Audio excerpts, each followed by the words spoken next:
पकड़ो पकड़ो पकड़ो, अरे बच्चे को लेकर भाग गया, पकड़ो। अरे क्या हुआ भाई, सुबह सुबह अपने गांव में ये शोर कैसा? अरे किसी के घर में चोरी या डकैती हुई है क्या? नहीं भाई, ध्यान से सुनो, लोग ढोल नगाड़े पीट रहे हैं, शायद कोई जंगली जानवर हो। पंडित ज्ञानचंद उधर से ही आ रहा है, आओ उसी से पूछते हैं।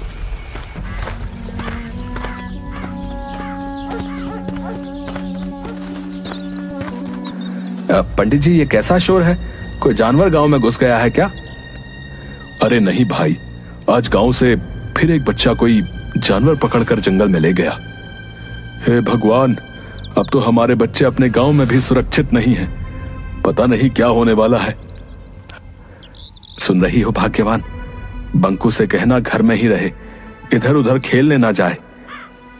पता नहीं जानवरों का यह आतंक गांव से कब खत्म होगा। सरताजपुर गांव में लगभग 6 महीने से जंगली जानवरों का आतंक बना हुआ था। इस कारण शाम होते ही गांव के सभी लोग अपने अपने घरों में दुबक कर बैठ जाते थे। कोई भी नहीं जानता था कि कौन जानवर ऐसा कर रहा है। कोई भालू का आतंक बताता तो कोई सियार का, कोई जंगल के राजा शेर को इसका जिम्मेदार ठहराता। इसी कारण सरपंच हुकुम चंद ने चौपाल पर एक सभा बुलाई थी। प्यारे गांव वासियों, जैसा कि आप जानते हैं कि पिछले 6 महीने से रोज कोई जानवर हमारे बच्चों को जंगलों में ले जाकर मार कर खा जाता है। हम उसी पर चर्चा के लिए आज यहाँ पर एकत्रित हुए हैं। सरपंच जी, आए दिन हमारे गांव से बच्चे गायब हो रहे हैं। अगर ऐसा ही चलता रहा तो गांव के सारे बच्चे मार डाले जाएंगे। हमें कुछ ना कुछ तो करना ही होगा। इसके लिए हमें पहले पता लगाना होगा कि कौन जानवर ऐसा कर रहा है, ताकि हम लोग उस जानवर से छुटकारा पा सकें।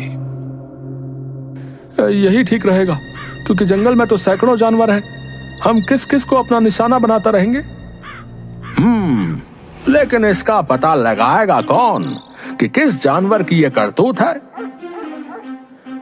इसके लिए एक दल बनाना होगा जो जंगली जानवरों के गांव में प्रवेश पर नजर रखेगा। हाँ, यह ठीक रहेगा। मैं और कल्लू बाबा दोनों मिलकर रात में पहरा देंगे और पता लगाएंगे कि कौन सा जानवर हमारे बच्चों को गायब कर रहा है। तो ठीक है, फिर अगर तुम दोनों पता कर बता देते हो तो तुम्हें गांव की तरफ से 100 स्वर्ण मुद्राएं मिलेंगी, ठीक है? मरेगा, एक दिन सब मरेगा। ए बगले, चल भाग यहां से। जब से हमारे शमशान में रहने आया है, तब से ही पूरा गांव समस्याओं से घिरा है। भोगा एक अजीब सा डरावना व्यक्ति था, जो पिछले 6 महीने से शमशान में आकर रहने लगा था। कई बार शमशान के कुत्तों को मारकर खाते हुए देखा गया था। कुछ लोग इसे औघर बताते थे। कल्लू बाबा और जग्गी रात में गांव के बाहर पेड़ के मचान पर चढ़कर पहरा दे रहे थे। तभी सुबह करीब 4 बजे जंगल की ओर से कुछ खरखराहट की आवाज आती है। कल्लू बाबा, झाड़ियों के झुरमुट से कुछ आवाज आ रही है। चलो चलकर देखते हैं। हाँ चलो, तुम आगे चलो, मैं पीछे से देखता रहूंगा, ताकि पीछे से कोई जानवर तुम पर हमला नहीं कर सके। अरे कल्लू बाबा, तुम तो बाबा हो, भूत पिशाच को तो तुम अपने झोले में रखते हो। तुम आगे चलो ना, मैं तुम्हारे पीछे रहूंगा। ठीक है, लेकिन तुम पीछे मजबूती से डंडे पकड़े रहना। जैसे ही कोई आहट हो, सतर्क हो जाना। चलो आओ मेरे पीछे।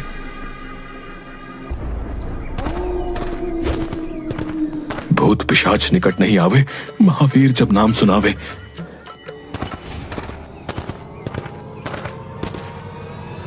तभी जग्गी के पैरों में कुछ लताएं उलझ जाती हैं, जिन्हें निकालने के लिए जग्गी कल्लू बाबा के कंधे पर हाथ रख रोकता है। कल्लू बाबा को लगता है कि कोई भूत उसे पकड़ रहा है। वो चिल्लाते हुए भागने लगते हैं। भूत भूत भूत, बचाओ बचाओ। जग्गी तुरंत पीछे मुड़कर भागना चाहता है। तभी कल्लू बाबा बचाओ बचाओ करते हुए पीछे मुड़कर जग्गी के गले को पकड़ लेते हैं। उसकी पीठ पर चढ़ जाता है। जग्गी को लगता है कि सचमुच भूत उसकी पीठ पर चढ़ गया। वो पूरी ताकत से दौड़ पड़ता है और लताओं से उलझकर कल्लू बाबा के साथ ही गिर पड़ता है। बचाओ, कल्लू बाबा बचाओ, मेरी पीठ पर भूत चढ़ा है, मर गया रे। अरे मेरे बाल बच्चों का क्या होगा? अबे चुप, पीछे से कंधे पर हाथ रखकर मुझे खुद डरा दिया और अब चिल्लाकर और डरा रहा है। बड़ा बाबा बने फिरते हो, भूत बैताल प्रेत पिशाच सभी को अपनी चोटी में बांध कर रखते हो और कंधे पर हाथ रखते ही डर गए। ढोंगी बाबा कहीं के। रुको रुको, गौर से ये आवाज सुनो। लगता है सचमुच कोई खूंखार जानवर हमारी तरफ ही आ रहा है। देख क्या रहे हो, भागो। दोनों भूत भूत चिल्लाते हुए गांव की ओर भागते हैं। सुबह होने ही वाली थी। कुछ लोग चौपाल पर आग ताप रहे थे। उन्होंने दोनों की आवाजें सुनी तो उनकी ओर लाठी डंडे लेकर दौड़े। बचाओ बचाओ, भागो भागो, पीछे भूत आ रहा है। अरे कौन सा भूत? अरे कैसा भूत भैया? तुम्हारे पीछे तो कोई नहीं है। अरे है, अरे सुनो आवाज सुनो, वो इधर ही आ रहा है, भागो। आवाजें लगातार बढ़ती ही जा रही थीं। सभी डर के मारे अपने अपने घरों में बंद होकर सहमे हुए खिड़की से देखने लगते हैं। तभी बंकू अपने घर से एक डंडा लेकर बाहर आता है। बेटा घर के अंदर आजा, देखो ना जी अपना बंकू बाहर चला गया है। अरे बेटा बंकू अंदर आजा, देख बेटा सभी लोग अपने अपने घर के अंदर हैं। नहीं पिताजी, हमारे कई दोस्त गायब हो गए हैं। आज हम भी देखेंगे कि कौन है जो हमारे गांव के बच्चों को गायब कर रहा है। मरेगा, सब मरेगा। तभी उधर से जुगनू की आवाज आती है। बंकू, अरे भैंसिया का रस्सी पकड़, अरे आधे घंटे से पूरा गांव दौड़ा रहा है। बंकू भैंस की रस्सी पकड़ लेता है। भैंस के पैर के पीछे एक बाल्टी फंसी हुई थी, जिसके ईंट पत्थर से टकराने से आवाज निकल रही थी। भैंस तो मैं द्वार पर बांध कर आया था, फिर ये खुली कैसे? वो माँ ने कहा कि बाहर भैंस को ठंड लग रही होगी, उसे गौशाला में बांध दो।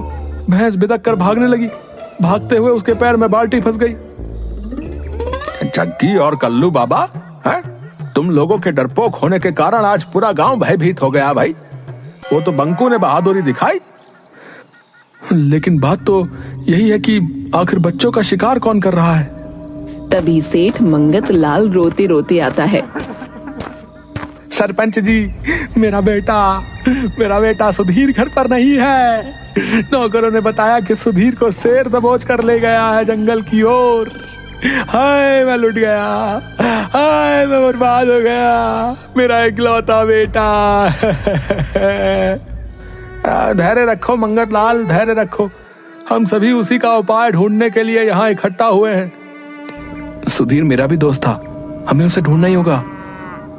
बंकू घर में बिना बताए जंगल की ओर चल देता है।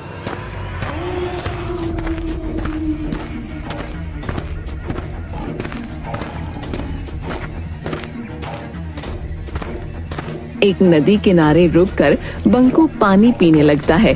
तभी एक काला नाग उसे डस लेता है। उसी समय तपस्वी देवराज वहां से गुजरते समय बंकू को तड़पता देख उसके पास आ जाते हैं। सांप को पानी में जाता देख तपस्वी देवराज तुरंत समझ जाते हैं कि बालक को सांप ने काट लिया है। वो अपने हाथों से डसे हुए स्थान पर हाथ फेरते हैं। बंकू तुरंत उठकर बैठ जाता है। तुम कौन हो बालक? इस घने जंगल में कैसे आ गए? प्रणाम महाराज, मैं बंकू हूँ। मेरे गांव से प्रतिदिन एक बच्चे को इस जंगल का शेर लाकर मारकर खा जाता है। मैं उसे ही खोजने आया हूँ। तुम्हारे इस नेक कार्य से मैं प्रसन्न हुआ। जाओ, मेरा आशीर्वाद है कि कोई भी तुम्हें मार नहीं सकता। जानवर के सामने तुम में उससे 10 गुना शक्ति आ जाएगी। बंकू वहां से चलकर शेर की गुफा के सामने उसके गांव के बच्चों का बहुत सा कपड़ा पड़ा दिखाई देता है। वो जोर से चिल्लाता है, बच्चों का शिकार कर खाने वाले कायर शेर, बाहर निकल। दम है तो मुझसे मुकाबला करके दिखा। अबे पिद्दी बालक, भाग जा यहां से। शायद तू मुझे नहीं जानता। मैं कायर नहीं, मैं जंगल का राजा शेर हूं। जा, इस गलती के लिए मैं तुझे माफ करता हूं। जा अपने गांव लौट जा। अच्छा, तो अभी भी बड़ी बड़ी बातें निकल रही हैं। क्या राजा का यही काम है कि निरीह बच्चों को चुपके से उठाकर ले आए और उसे खा जाए? एक बार कह दिया ना कि मैं ऐसे कायरों वाले काम नहीं करता। शायद तुझे तुम्हारी मौत यहां खींच कर लाई है। क्यों? एक बालक के सामने अपने कुकर्मों को बताते हुए शर्म आ रही है? बस बहुत हो गया, अब मैं और बर्दाश्त नहीं कर सकता। शेर छलांग मारकर बंकू को दबोच लेता है। दोनों में गुत्थम गुत्था हो जाती है, लेकिन कुछ ही पलों में बाजी पलट जाती है। तपस्वी देवराज के दिए हुए वरदान की वजह से बंकू शेर से जीत जाता है। कौन हो तुम बहादुर बालक, और मुझ पर ऐसा इल्जाम क्यों लगा रहे हो? मैं सरताजपुर में रहता हूँ, जहाँ से तुम कल भी मेरे दोस्त सुधीर को दबोच कर ले आए हो, जिसका प्रमाण तुम्हारी गुफा के सामने पड़े कपड़े हैं।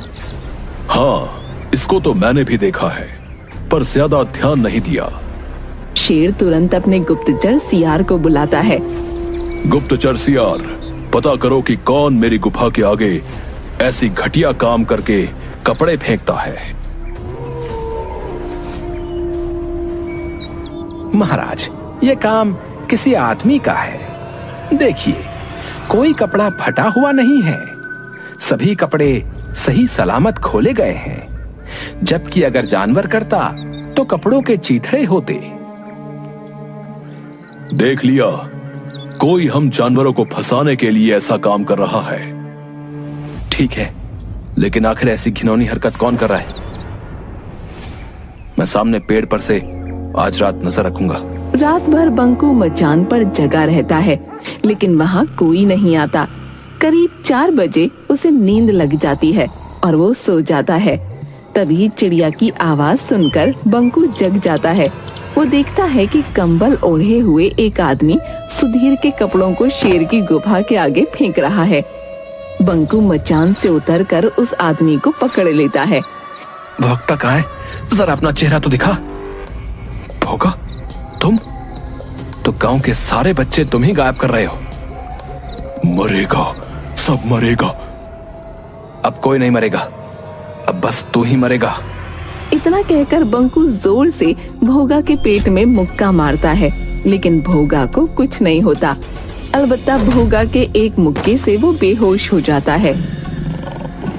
समय पर शेर के आ जाने से भोगा वहां से भाग जाता है। उठो बालक। वो कहाँ गया? वो तो भाग गया। बंकू तपस्वी देवराज की कुटिया पर जाकर,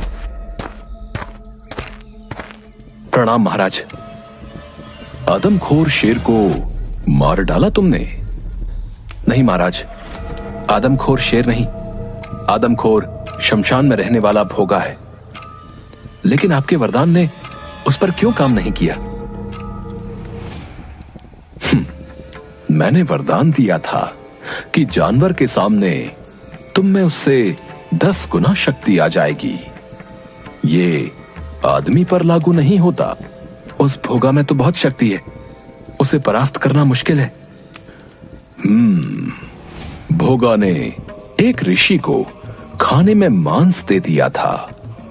तब ऋषि ने उसे शमशान का मांस खाने का श्राप दे दिया था। उसको मारने का क्या उपाय है महाराज? वो सिर्फ बेल के पेड़ की लकड़ी से बने औजार से ही मर सकता है। लेकिन उसे मारने के तुरंत बाद 200 गज उसकी परिधि से बाहर निकलना होगा, नहीं तो सामने वाला भी मर जाएगा। बंकू बेल के पेड़ की लकड़ी को नुकीला करके भाला बना लेता है और चीते पर बैठ शमशान पहुंच जाता है।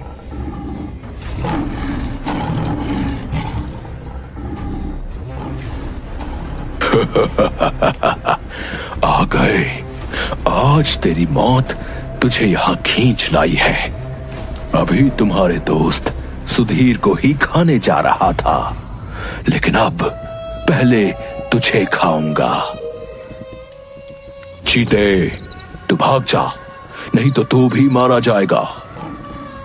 पहले तू बचकर दिखा, ये ले। बंकू भाले से कई बार वार करता है, लेकिन भोगा को कुछ नहीं होता। बालक, हो गई हसरत पूरी। अब तू मेरा शिकार बनेगा। तभी अचानक तपस्वी देवराज वहां प्रकट होते हैं। बंकू, भाले को उसकी नाभि में मारो। बंकू जैसे ही भोगा की नाभि में भाला मारता है, एक विस्फोट होता है। बंकू तुरंत चीते पर बैठकर 200 गज दूर हट जाता है। भोगा का शरीर वहीं भस्म हो जाता है। बंकू को सुधीर के साथ आते हुए देखकर गांव वाले खुशी से उछल पड़ते हैं। सेठ मंगत लाल और सरपंच हुकुम सिंह बंकू को इस कार्य के लिए 500 स्वर्ण मुद्राएं देते हैं।